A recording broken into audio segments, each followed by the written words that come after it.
Summit গ্রুপের আজিজ খান সহ তার পরিবারের ৭১০ কোটি টাকার বেশি অবৈধ সম্পদের তথ্য পেয়েছে দুদক। তাই সম্পদ বিবরণী দাখিলের নোটিশ জারি করেছে সংস্থাটি।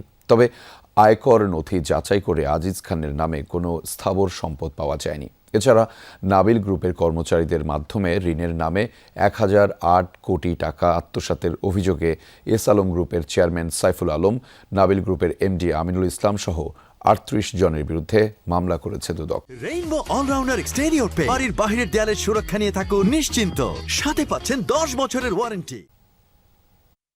গেল কয়েক বছরের ধারাবাহিকতায় সিঙ্গাপুরের শীর্ষ ৫০ ধনীর তালিকায় নাম আসে সামিট গ্রুপের চেয়ারম্যান মোহাম্মদ আজিজ খানের।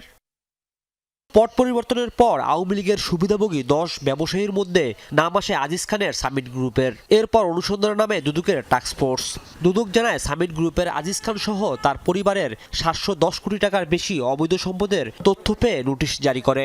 ধাতসারে স্থানান্তর, রূপান্তর, হস্তান্তর করার প্রাথমিক তথ্যাদি পাওয়ায় দুর্নীতি দমন কমিশন কর্তৃক অভিযোগ সংশ্লিষ্ট জনাব মোহাম্মদ আজিজ খান, চেয়ারম্যান সামিট গ্রুপের প্রতি দুর্নীতি দমন কমিশন আইন ২০০৪-এর ২৬(১) ধারায় সম্পদ বিবরণী দাখিলের আদেশ জারির সিদ্ধান্ত গৃহীত হয়েছে।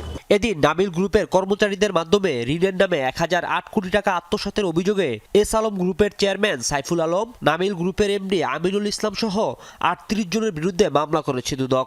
১,০০৮ কোটি টাকা বিতরণপূর্বক আত্মসাৎ এবং উক্ত অর্থের উৎস এবং প্রকৃতি গোপন করার জন্য স্থানান্তর, রূপান্তর এবং হস্তান্তর করার অপরাধ অনুসন্ধানকালে প্রমাণিত হয়েছে। এছাড়া বাংলা টিভির ব্যবস্থাপনা পরিচালক সৈয়দ সামাদুল হকের বিরুদ্ধে ৪ কোটি টাকা আত্মসাতের অভিযোগে মামলা করেছে সংস্থাটি। বাংলাদেশ।